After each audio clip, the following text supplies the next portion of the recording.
안녕하세요. 미국주식으로는 대학의 미준입니다. 5월 1일 오늘의 미국주식 뉴스를 시작합니다. 오늘도 변함없이 미국 주식 투자의 정석을 지키고 있는 미준에 오신 것을 환영합니다.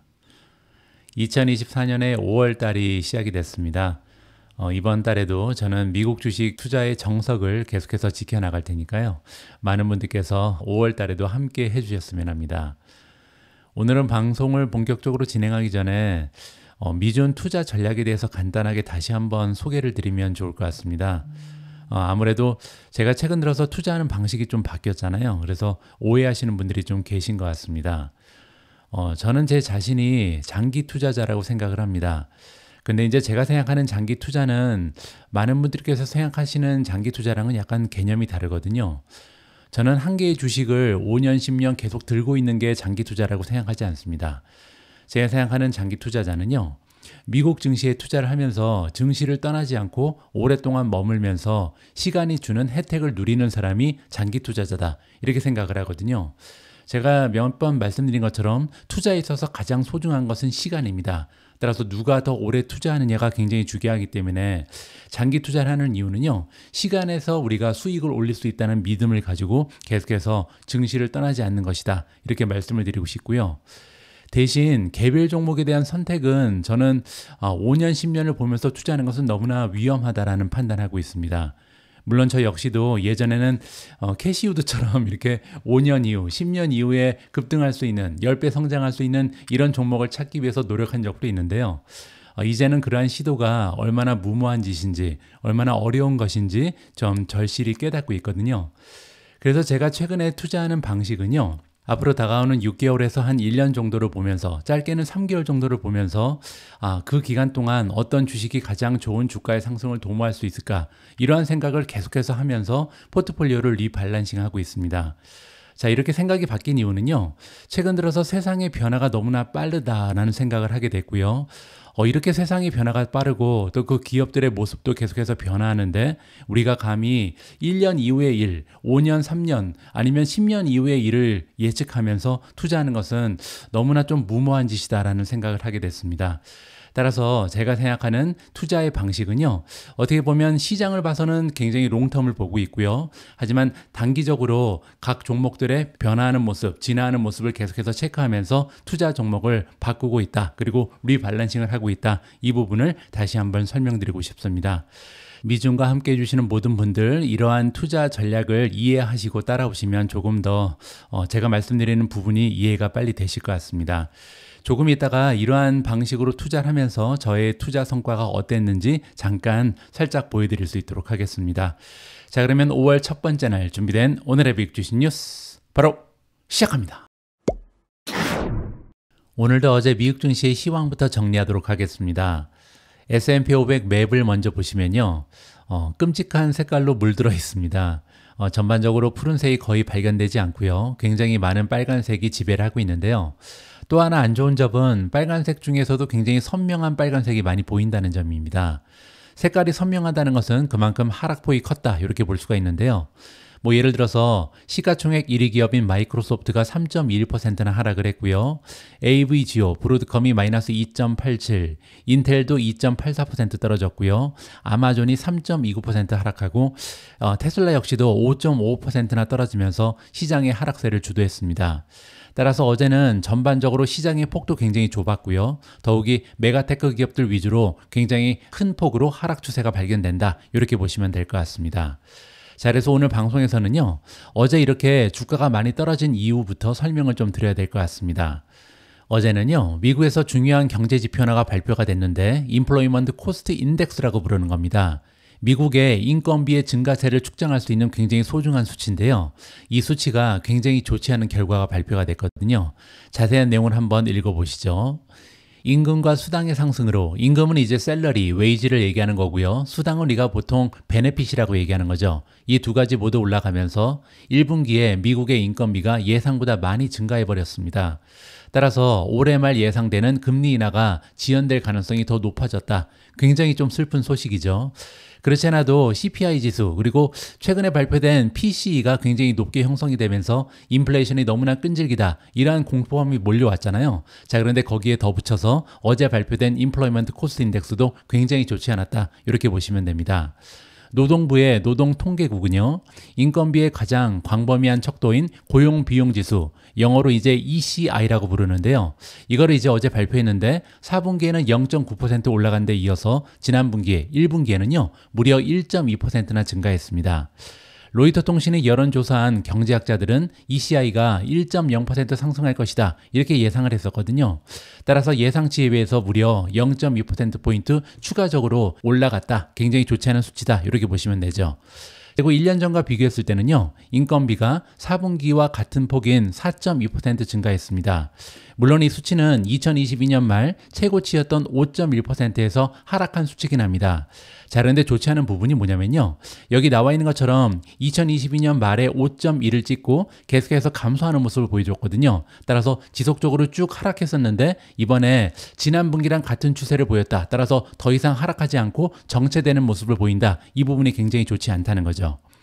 ECI, Employment Cost Index는요, 고용시장의 구성 그리고 일자리의 질 변화를 조정하기 때문에 정책 입안자들이요, 노동시장의 침체를 더 잘 측정하고 핵심 인플레이션, 즉 근원 인플레이션을 예측할 수 있는 지표 중에 하나로 간주하고 있다고 합니다.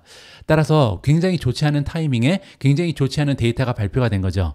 여러분들 알고 계신 것처럼 오늘은요, 연준의 FOMC 미팅이 끝나는 날입니다. 따라서 굉장히 중요한 발표가 지금 예상되고 있는데 그 와중에 중요한 지표인 ECI 그리고 이제 연준에서는 무시할 수 없는 굉장히 중요한 수치라고 하는데 이 수치가 너무나 좋지 않게 발표가 됐다 이렇게 보시면 되겠죠. 특히 이 보고서는요, 지난주에 발표된 1분기 물가 상승 압력을 보여주는 데이터 근원 PC에 이어서 발표가 됐다. 최근 들어서 CPI도 굉장히 좋지 않았지만 지난주에 발표된 PCE 역시도 예상보다 높게 발표가 됐잖아요. 잠깐 확인을 해보시죠. 자, 여기 나와 있는데요. 헤드라인 PCE 같은 경우는 작년 대비 2.7% 올라갔는데요. 시장의 전망치는 2.6이었습니다. 그리고 우리가 근원 PC라고 부르는 코어 PC 역시도 작년 대비 2.8% 상승했는데 시장의 전망치는 2.7이었죠. 따라서 지금 현재 PC가 굉장히 좋지 않게 발표가 돼서 그렇지 않아도 시장의 모습이 뒤숭숭했습니다. 분위기가 좋지 않았죠. 자, 그런데 거기에 ECI까지 굉장히 좋지 않은 수치가 발표되면서 이러다가 인플레이션이 잡히지 않으면 어떠지? 이러한 투자자들의 공포감이 몰려오고 있다. 이렇게 보시면 될 것 같습니다. 화요일 노동부가 발표한 인건비 상승은요, 노동력 공급이 증가하면서 노동시장 상황이 다소 완화될 조짐을 보였음에도 불구하고 발생한 것이다. 따라서 최근 들어서 많은 사람들이 노동시장으로 다시 복귀를 하고 있습니다. 그만큼 이제 사는 게 녹록지가 않다 이렇게 볼 수가 있는데요. 따라서 시장에서는요, 이제 많은 사람들이 노동시장으로 돌아가고 있기 때문에 임금 상승이 멈출 것이다 이렇게 기대를 하고 있었는데 오히려 강화되는 모습을 보였다. 굉장히 좋지 않은 소식이다 이렇게 보시면 되고요. 자, 어제는 또 하나의 악재가 발생했습니다. 인플레이션 전망이 어두워지는 가운데 2월 달에는요, 공급 부족으로 인해서 주택가격 상승세가 다시 가속화됐다는 소식입니다. 여러분들 알고 계신 것처럼 주택가격이 올라가게 되면요, 임대료가 상승하죠. 따라서 인플레이션의 주요 동인으로 작용해 왔다 이렇게 볼 수가 있는데요. 두 가지가 굉장히 중요한 부분입니다. 인건비도 그렇고요. 그 다음에 주택가격 두 가지 때문에 이제 인플레이션이 잡히지 않게 되면 굉장히 어려운 시장의 모습을 보일 가능성이 있다. 이렇게 우리가 정리를 해보면 좋을 것 같습니다. 자, 이번에는 전문가 의견을 좀 들어보겠습니다. 웰스파고의 수석 이코노미스트 마이클 퓨글릿인데요. 균형적으로 볼 때 오늘의 인건비 수치는 작년 이맘때 시작된 인플레이션의 둔화가 2024년 1분기에 멈췄음을 시사하는 또 다른 데이터 포인트다. 굉장히 좋지 않은 얘기입니다. 한 1년간 인플레이션이 계속해서 잦아들면서 둔화되는 모습을 보였잖아요. 따라서 주식시장이 신나게 달려왔습니다. 자, 그런데 문제는 지금 2024년 들어서 갑자기 이러한 추세가 멈춰버렸죠. 처음에는 CPI가 1월, 2월, 3월 계속해서 높은 추세를 기록했고요. 두 번째로 지난주에 발표됐던 PCE 역시도 좋지가 않았습니다. 그리고 이제 결정적으로 어제 발표된 Employment Cost Index도 생각보다 높은 수치가 발표가 되면서 이제 정말 인플레이션이 끈적끈적하게 남아있구나라고 우리가 좀 믿게 되는 이러한 좋지 않은 현상이 발견되는 거죠. 금융시장은 올해 금리 인하에 대한 기대치를요, 이제 6월에서 9월까지 미룬 상황입니다. 자, 그런데 9월도 조금 위험해지죠. 과연 오늘 연준이 어떤 얘기를 하느냐에 따라서 다시 한번 금리 인하 시기가 뒤로 쭉 밀려날 가능성이 있다. 이렇게 부정적으로 해석이 가능합니다. 자, 이러한 소식으로 인해서 월스트리트 증시는 하락세를 보였고요. 달러는 주요 통화 대비 상승했습니다. 그리고 마지막으로 미국 국채 가격은 하락했다. 국채 가격이 떨어지게 되면요, 국채의 금리는 올라가게 되죠. 따라서 어제 국채 금리가 올라가면서 증시는 떨어질 수밖에 없었다. 이렇게 요약이 가능합니다. 오늘은 5월의 첫 번째 날입니다. 그래서 오늘 방송에서는 지난 한 달간 미국 증시의 희망을 좀 정리하면서 미래를 대비하는 시간을 갖도록 하겠습니다. S&P 500부터 보시면요, 어제 1.57%나 급락하면서 한 달간 수익률이 이제 마이너스 3.97로 떨어졌습니다. 거의 4% 가까이 떨어지는 좋지 않은 추세를 발견할 수 있는 거죠. 나스닥은 더 좋지 않았는데요, 어제 무려 2% 이상 급락하면서 한 달간 수익률은요 마이너스 4.51%로 악화됐습니다. 다음에는 지난 한 달간 개별 종목의 성적을 살펴보도록 하겠습니다. 일단 한 달 동안 주가 흐름이 가장 좋았던 성장주 이름을 보시면요, 스냅이 1등입니다. 플러스 31.1%를 보여줬는데요. 지난주에 어닝을 발표하고 나서 급등하면서 굉장히 좋은 수익을 얻었다, 이렇게 보시면 되고요. 기가 클라우드 테크놀로지가 플러스 18.97%로 두 번째로 좋았습니다. 세 번째로 C리미티드가 플러스 17.65, 벌팁 홀딩스 플러스 13.87, 그래비 플러스 11.46, 구글이 8.13% 올라가면서 메가테크 기업 중엔 가장 좋았고요. BYD 플러스 7.49, 레모네이드 플러스 5.00, 니오 플러스 4.89, 펄솔라 플러스 4.44, 테슬라 플러스 4.26, 마지막으로 팔로알토가 2.38% 올라가면서 가장 좋은 수익을 기록한 성장주에 이름을 올렸습니다. 다음에는 시장의 하락과 더불어서 가장 주가 흐름이 좋지 않았던 종목의 이름인데요. 가장 위쪽에는 퍼시픽 바이오가 있습니다. 무려 56%나 떨어졌고요. 두 번째로 버진 갤럭틱이 마이너스 41.21, MSTR은 마이크로 스트래티지죠. 37.52% 한 달간 주가가 하락을 했고요. 오픈도어가 마이너스 34.32, 플러그파워 마이너스 32.85, DXYZ 마이너스 30.04, 차지포인트 마이너스 30.00, 에디타스 마이너스 29.78, 사운드하운드 AI 마이너스 28.01, 펠로톤 마이너스 27.42, 코인베이스 마이너스 23.08, 고릴라 테크놀로지 마이너스 22.93, 마지막으로 크리스퍼가 22.26% 떨어지면서 가장 좋지 않은 추세를 만들어냈습니다. 다음에는 미준 탑13인데요. 미준 탑13는 생각보다 분전했습니다. 올라간 종목이 5종목이나 되거든요. 특히 벌티폴딩즈가 한 달간 13.87% 올라가면서 가장 좋았고요. 펄솔라 플러스 4.44, 플러스 4.26, 인피니언 플러스 2.09, TSMC가 0.95% 올라가면서 시장의 하락 추세를 이겨낸 종목으로 선정이 됐습니다. 그 밖에 다른 종목은 떨어졌는데요. 아마존은 한 달간 2.98% 하락했고요. MU, 마이크론 테크놀로지가 마이너스 4.18, 엔비디아 마이너스 4.38, 팔란티어 마이너스 4.52, 마이크로소프트 마이너스 7.46, 비트코인이 12.9% 떨어지면서 6만 달러 아래로 가격이 떨어졌고요. 우버가 마이너스 13.92, SMPI, 슈퍼마이크로가 14.97% 떨어지면서 가장 좋지 않은 추세를 만들어냈습니다. 오늘은 아주 오래간만에 저의 투자 현황을 유튜브에서 좀 공개를 해볼까 합니다. 일단 첫 번째로 자산 현황을 보시면요, 총 자산은 3억 7,300만 원, 그리고 투자 금액이 2억 7천입니다. 따라서 평가 손익이 9,250만 원이 나와 있고요. 그렇게 되면 지금 현재 제가 보유하고 있는 종목의 수익률은 34.18%에 불과합니다. 굉장히 평범한 실적이죠. 자, 하지만 여기서 제가 여러분들께 강조드리고 싶은 부분은요, 이 수익률에 너무나 많은 관심을 기울이지 마시라. 여기에 너무 신경을 쓰다 보면요, 사야 되는 주식을 사지 못하고 팔아야 되는 주식을 팔지 못할 때가 굉장히 많습니다. 이 얘기가 뭐냐면요, 내가 수익률을 막 200%, 300% 올리고 있는데 추가적으로 계속해서 주식을 사게 되면요, 수익률이 떨어집니다. 그리고 또한 굉장히 좋은 수익률을 올리고 있는 종목을 팔게 되면 수익률이 전반적으로 하락하게 되잖아요. 따라서 나의 투자 결정에 굉장히 악영향을 끼칠 수 있는 것이 바로 수익률에 집중하는 투자 전략이다. 저는 개인적으로 판단합니다. 그 대신 우리가 신경을 써야 되는 부분은 뭐냐면요, 바로 총 자산입니다.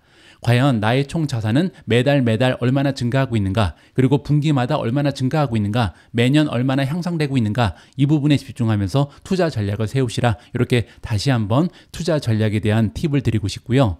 자, 밑으로 내려가서 저희 투자 성과를 잠깐 보여드리도록 하겠습니다. 자, 여기 나와 있는 투자 성과는요, 4월 한 달간 제가 얼마나 많은 수익을 올렸는가, 이걸 정리하는 건데요. 투자 손익은 890만 원이 넘고요. 월 수익률은 플러스 2.42%입니다. 자, 그런데 우리가 앞에서 살펴본 것처럼 전반적인 주식시장은 하락했잖아요. S&P 500은 거의 4% 가까이 하락을 했고요. 그리고 나스닥 같은 경우는 4.5% 떨어졌습니다. 따라서 월 수익률 플러스 2.42%는 굉장히 특별한 성적이다. 저는 개인적으로 평가를 하고 싶고요.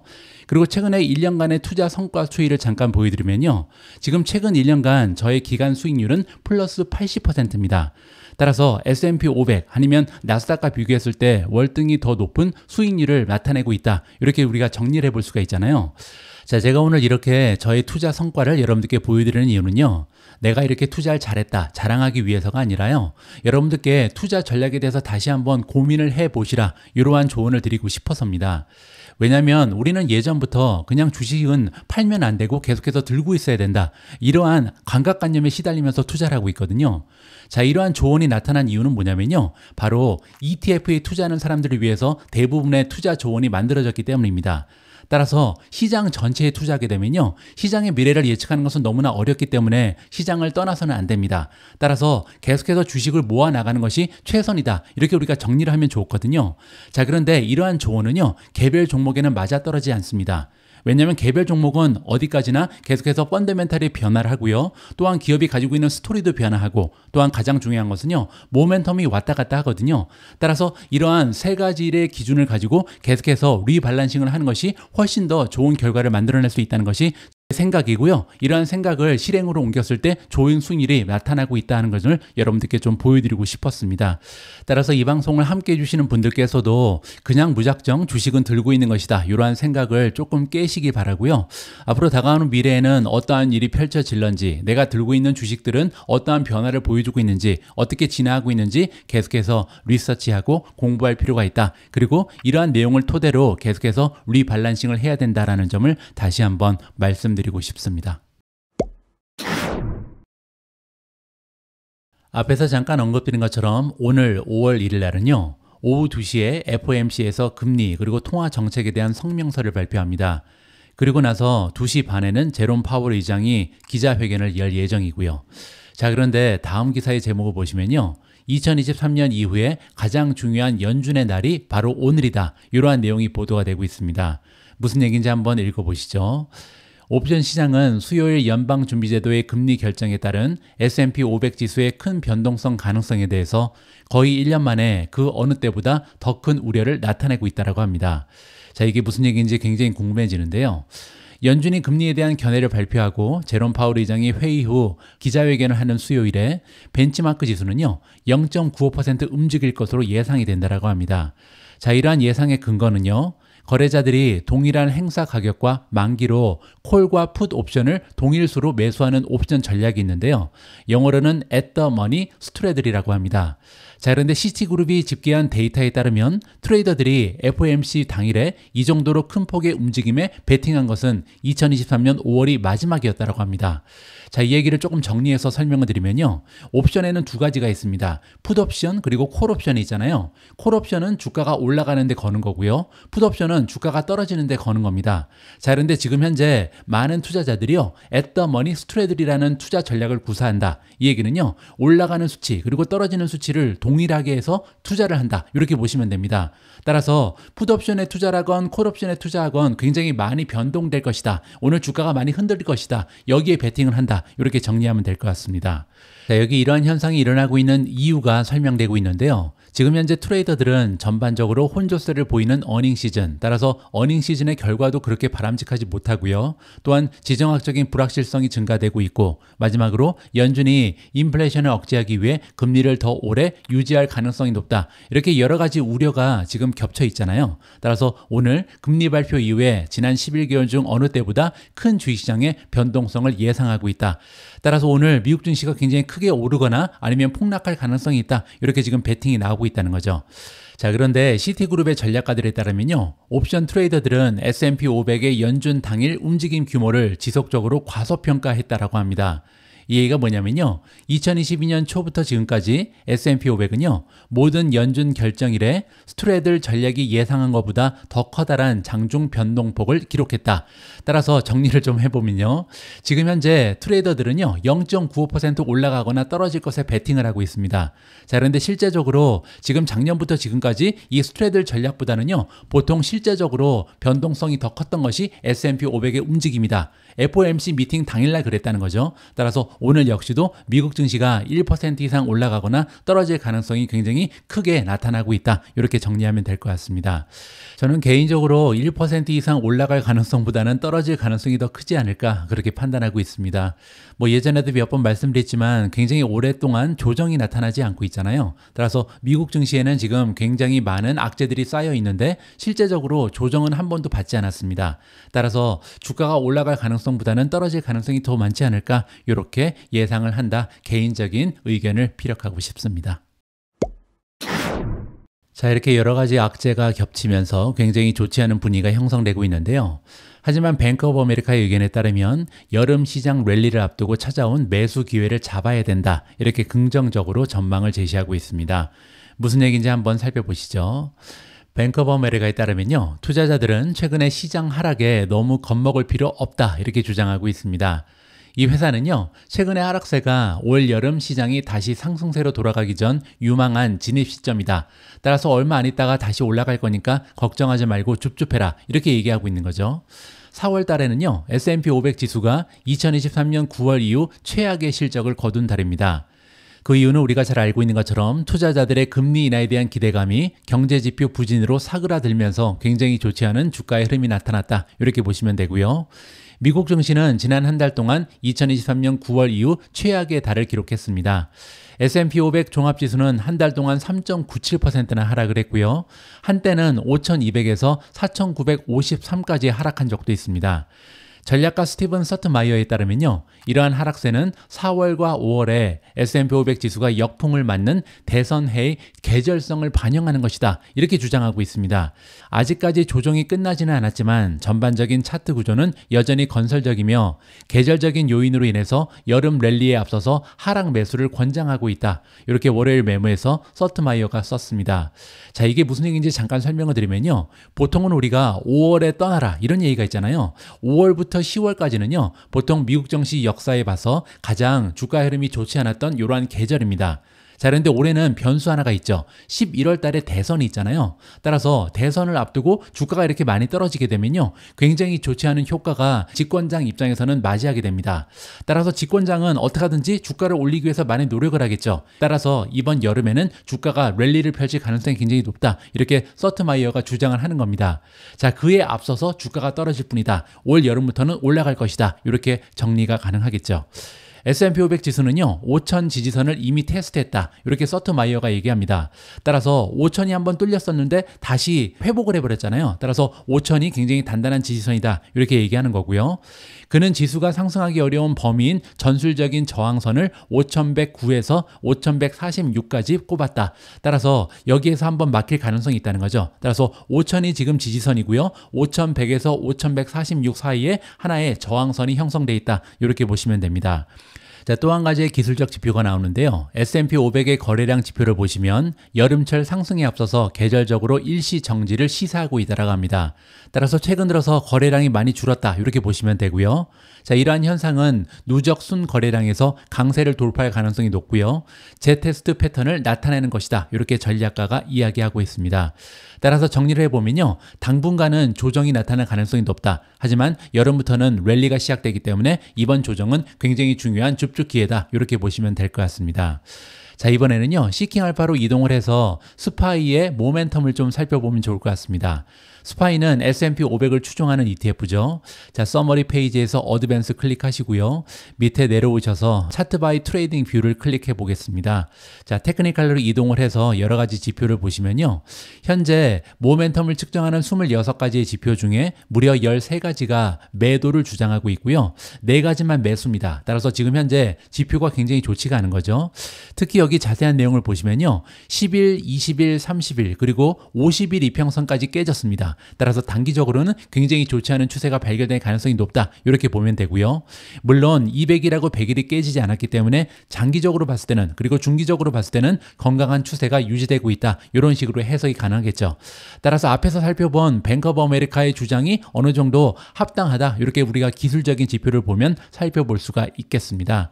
자, 이번에는요, 테크주들이 모여있는 QQQ로 이동합니다. QQQ는요, 나스닥 100을 추정하는 ETF다. 이렇게 보시면 되고요.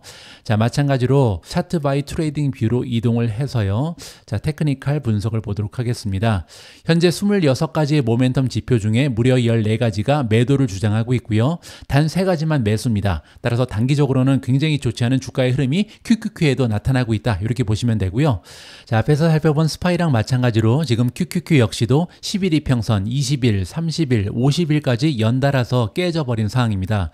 따라서 단기적으로는 모멘텀이 굉장히 약화되었다. 여기서 우리가 다시 한번 확인을 해볼 수가 있고요. 특히 QQQ 같은 경우는 100일 이평선도 지금 무너지고 있습니다. 따라서 중기적으로도 굉장히 좋지가 않다. 이렇게 보시면 되고요. 하지만 200일 이평선은 현재 400에 형성이 되어 있거든요. 따라서 400 근처까지 갔다가 반등할 가능성이 높다. 이렇게 기대감을 가져볼 수가 있는 거죠. 자, 만약에 400이 깨지게 되면요, 그야말로 10% 이상 떨어지는 조정장이 찾아오게 되는 건데, 미국의 조정장은 보통 4개월 정도 떨어지고 4개월 정도 올라가서 8개월이 걸리잖아요. 자, 그런데 이러한 조정장이 나타나기에는 지금 대선이 11월에 있기 때문에 조금 어려운 상황이 아닌가 개인적으로 이렇게 기대를 해봅니다. 따라서 다가오는 미래에 금방 반등할 가능성이 높다. 400이 뚫릴 가능성은 조금 적지 않을까 생각하고 있습니다. 참고만 하시면 좋을 것 같습니다. 다음에는 어제 많은 투자자들의 관심이 집중됐던 어닝 결과로 넘어가도록 하겠습니다. 첫 번째로 전달해드릴 어닝 결과는 아마존이 발표를 했고요. 어제 굉장히 좋은 결과를 발표했는데 주가는 생각보다 많이 급등하진 못했습니다. 1분기의 EPS는 98센트를 만들어냈는데요. 시장의 컨센서스는 83센트였습니다. 10센트가 추가적으로 만들어졌고요. 자, 매출을 보시면 143.3빌리언을 만들어내면서 작년 대비 성장률이 12.5%를 찍었고요. 시장의 전망치에 비해서 7억 5천만 달러를 추가적으로 만들어냈습니다. 따라서 빚을 기록하는 좋은 수치였다. 이렇게 보시면 되고요. 아마존은 광고와 클라우드 컴퓨팅 성장에 힘입어서 예상보다 나은 1분기 실적과 매출을 발표했다. 이렇게 정리해주고 있습니다. 이 아래쪽에 보시면 아마존의 매출은요, 크게 3가지로 정리가 됩니다. 첫 번째 부분은 북미 부분의 매출, 이거는 북미 부분의 이커머스다. 이렇게 보시면 되고요. 전년 대비 성장률은 12%, 863억 달러를 기록했습니다.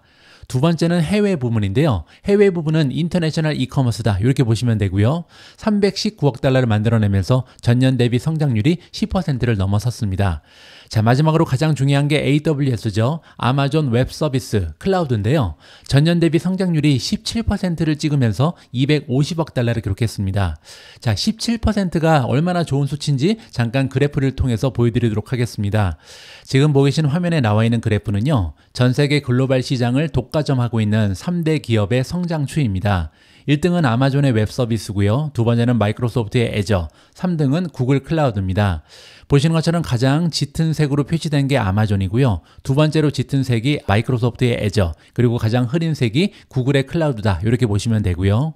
자, 지난 1년간의 성장 추이를 보시면요, 아마존은 12%까지 클라우드의 성장이 정체돼 있었습니다. 자, 그리고 나서 12%, 지난 분기에 13%였는데요. 이번에 17%나 성장을 하면서 굉장히 좋은 성장 추이가 발견이 된다. 이렇게 보시면 되겠죠. 두 번째로 마이크로소프트가 가장 좋은데요. 지금 최근에 27%, 29%, 30%, 그리고 최근에 31%나 성장을 보여주면서 성장 추세를 만들어내고 있다. 이 부분이 굉장히 긍정적이죠. 자, 마지막으로 구글의 클라우드를 보시면요, 28%에서 23까지 떨어졌다가 다시 힘을 내고 있습니다. 26, 그리고 최근에는 28까지 올라갔거든요. 따라서 3대 클라우드 제공업체 모두 굉장히 좋은 클라우드의 성장 추세를 최근에 다시 한번 만들고 있고요. 자, 이러한 추세가 발견되는 이유는 우리가 잘 알고 있는 것처럼 인공지능의 시대가 도래했기 때문이다. 이렇게 정리가 가능하겠죠.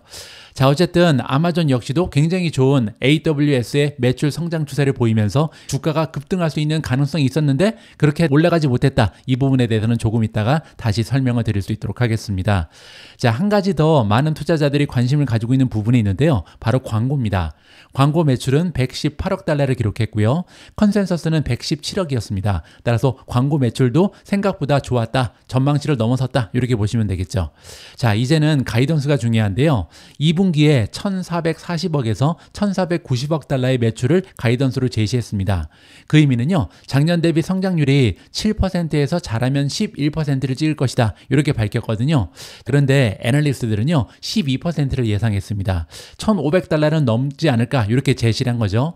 따라서 아까 말씀드린 것처럼 AWS의 성장률이 가속화됐음에도 불구하고 주가가 생각보다 많이 뛰지 못한 이유. 자, 여기 보시면 2% 올라가는데 그치고 있거든요. 따라서 지금 가이던스가 생각보다는 낮게 설정이 됐다. 지금 시장의 컨센서스에 미치지 못했다. 이렇게 정리하면 좋을 것 같습니다. 하지만 반가운 부분은요. 바로 영업이익입니다. 2분기 영업이익에 대한 가이던스를 보시면요. 작년에는 77억 달러였는데요. 다가오는 2분기에는 100억 달러에서 140억 달러가 될 것이다. 이렇게 가이던스를 제시했거든요.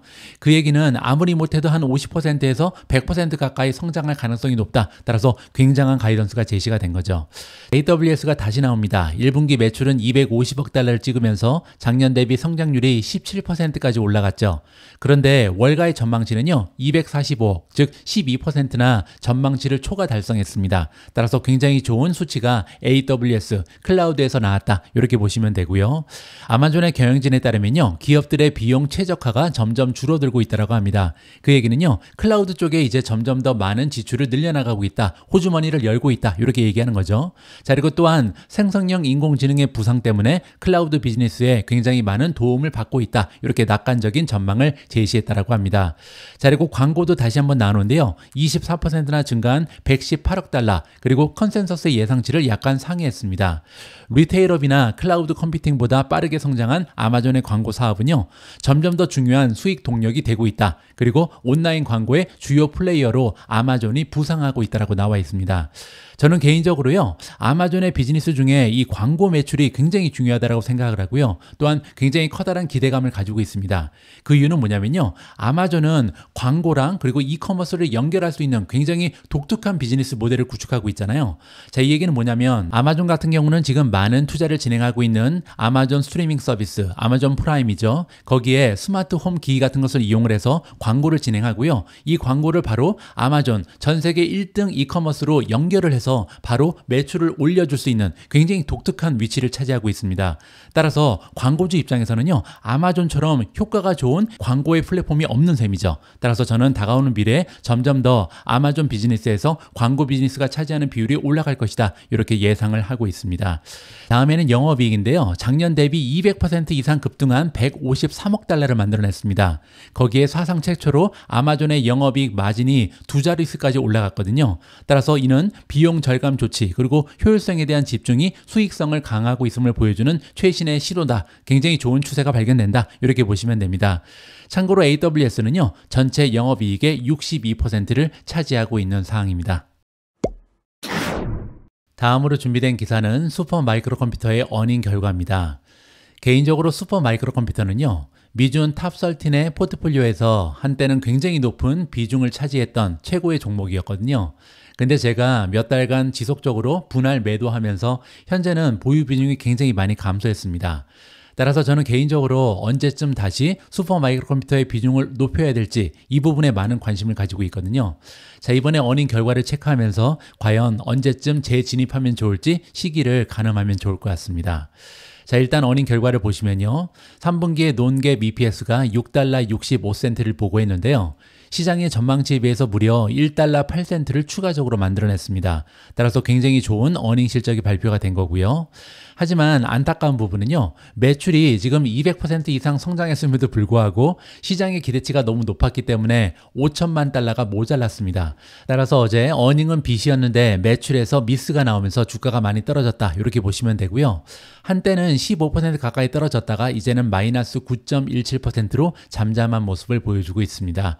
계속해서 한번 읽어보시죠. 자, 어제 발표된 성명에 따르면요. 3월 31일에 마감된 이번 분기의 매출은 전년 동기 대비 200%나 증가를 했고요.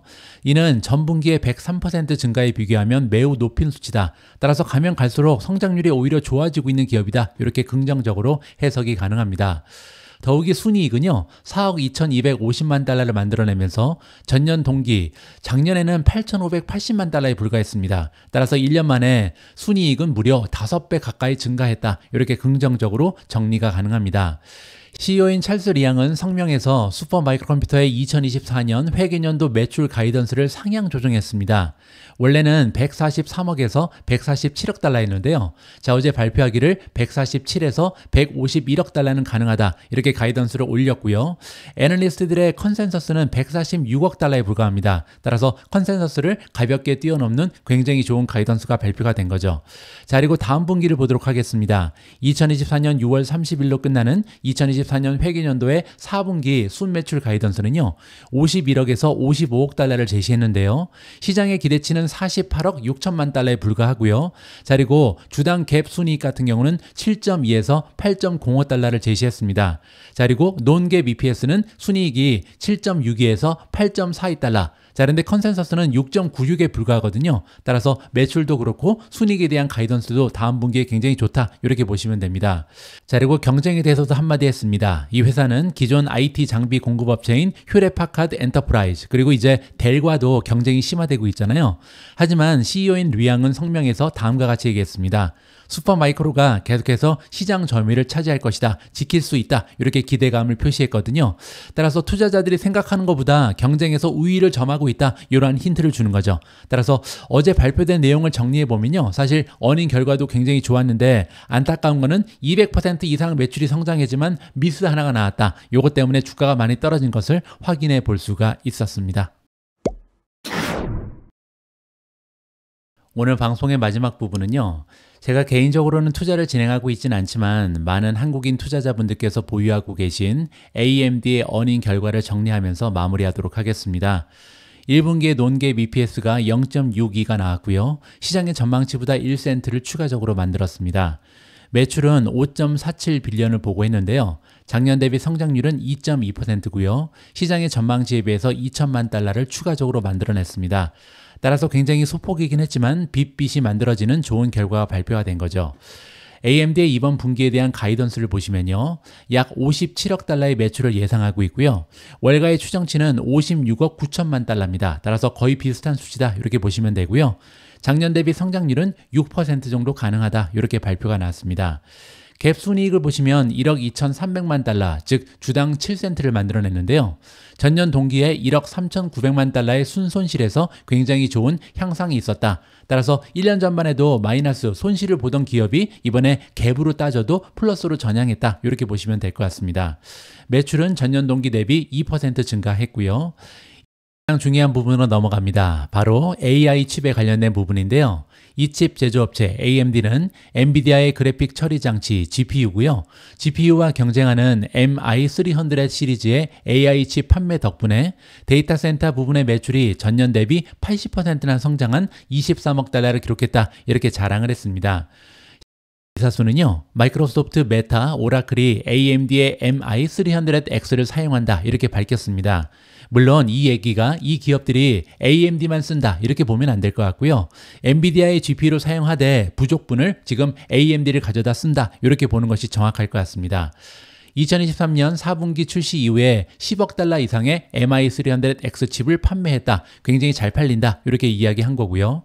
AMD는 2024년 AI 칩의 매출이 1월 달에 예상했던 35억 달러에서 40억 달러로 증가할 것으로 예상치를 상향 조정했습니다. 따라서 올해 AI 칩만 가지고 우리 40억 달러 만들 수 있다 이렇게 얘기한 거죠. 자, 이에 비해서 AI 서버 칩의 최대 공급업체인 엔비디아는요. 가장 최근 실적을 발표한 1월 분기에 데이터 센터 부분에서만 184억 달러의 매출을 기록한 바가 있습니다. 따라서 한 분기에만 지금 184억 달러를 만드는 게 엔비디아다. 아직까지는 굉장히 많은 차이가 보인다. 이렇게 보시면 되겠죠. 리사스는 또한 화요일 투자자들에게 회사가 새로운 AI 칩과 현세대 후속 제품을 개발 중이다. 이렇게 밝혔고요. 우리는 최고의 AI 고객과 훨씬 더 가까워지고 있다. 그들 고객은 실제로 로드맵에 대해 상당한 피드백을 주고 있다라고 자랑을 했습니다.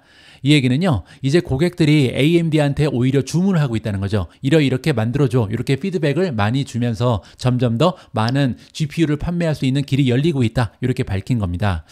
AMD는 또한 서버의 고급 AI 칩과 짝을 이루는 중앙 프로세서, 우리가 CPU라고 얘기하는 거죠. 이게 이제 주력 상품이죠. 서버 CPU 부분에서 AMD가 인텔의 시장 점유율을 빼앗은 것으로 보인다, 이렇게 긍정적인 소식도 아울러서 리사수가 발표를 했습니다. 리사수는 또한 AMD가 AI 서버 붐으로 인해서 CPU에 대한 수요 개선의 신호를 보고 있다. 따라서 AI 때문에 수혜를 입는 것은 GPU뿐만 아니라 CPU도 더 많이 팔릴 수 있다. 이렇게 지금 얘기를 하고 있는 거죠. 자, 이번에는 AMD의 실적을요, 세그먼트별로 정리하면서 마무리를 하도록 하겠습니다. AMD의 가장 약세를 보였던 세그먼트는 게임이라고 나와 있는데요. 전년 대비 무려 48%나 매출이 감소해서 9억 2,200만 달러에 그쳤습니다. 전망치가 9억 6,900이었기 때문에 지금 전망치를 만들어내지 못한 거죠. 자, 그 이유가 설명되고 있는데요. 게임 콘솔 그리고 PC용 칩 판매가 감소됐기 때문이다. 이렇게 이유를 제시했고요. 두 번째는 AMD의 매출에서 가장 중요한 오리지널 사업이죠. 칩 및 PC용 프로세서인데요. 우리가 보통 클라이언트라고 부릅니다. 클라이언트의 부분 매출은 14억 달러를 기록하면서 연간 85%나 증가했습니다. 따라서 드디어 PC가 바닥을 찍고 다시 상승세를 보인다. PC 시장이 드디어 회복한다. 이러한 부분을 우리가 확인할 수가 있는 거죠. AMD의 PC 프로세서는요, 로컬에서 인공지능 프로그램을 실행할 수 있어서 많은 업계 관계자들이 새로운 노트북 그리고 데스크톱 판매를 촉진하기 위해 기대하고 있는 이른바 AI PC에 구동될 수 있다. 따라서 앞으로 많은 PC가 인공지능 PC로 바뀔 텐데 여기에 커다란 수혜를 입을 수 있는 것이 AMD다. 이렇게 이해가 가능합니다. 자, 마지막으로 2022년 자일링스 인수의 일환으로 인수된 제품으로 구성된 인베디드가 있는데요. 인베디드 같은 경우는 전년 대비 46% 감소하면서 8억 4,600만 달러를 만들어냈습니다. 그렇게 되면요, 예상치가 9억 4,200만 달러이기 때문에 이 수치를 만들어내지 못했다. 이렇게 정리가 가능하겠죠. 따라서 정리를 해보면요, AMD 같은 경우는 두 가지의 호재를 발견할 수 있죠. 첫 번째는요, AI로 인해서 들어오는 매출, 즉 AI GPU에서 들어오는 매출이 지금 생각보다 많이 늘었다. 40억 달러까지 올해 가능하다. 이렇게 밝혔고요. 두 번째는 가장 중요한 오리지널 비즈니스인 PC 쪽이 드디어 바닥을 찍고 엄청난 상승 추세를 만들어낸다. 이렇게 우리가 좀 기대감을 높여볼 수가 있을 것 같습니다. 자, 하지만 그럼에도 불구하고 지금 시장의 기대치에는 미치지 못했던 것 같습니다. 2.2% 올라가는 데 그쳤고요. 또한 가이던스 역시도 생각보다는 퍼센티지가 좋지가 않죠. 6% 정도 올라갈 수 있다는 가이던스를 제시하면서 주가가 많이 떨어지는 계기가 마련됐다. 이렇게 정리가 가능합니다. 5월 1일 오늘의 미국 주식 뉴스는 여기까지입니다. 5월의 첫 번째 방송도 함께해 주셔서 감사합니다. 이제 시작하는 5월 달에도요, 여러분들께서 성공적이고 행복한 투자를 진행하실 수 있도록 최선을 다해서 좋은 정보로 보답하도록 하겠습니다. 우리 모두가 미국 주식 투자로 은퇴하는 그날까지 다 함께 화이팅입니다. 행복한 하루 되세요. 감사합니다.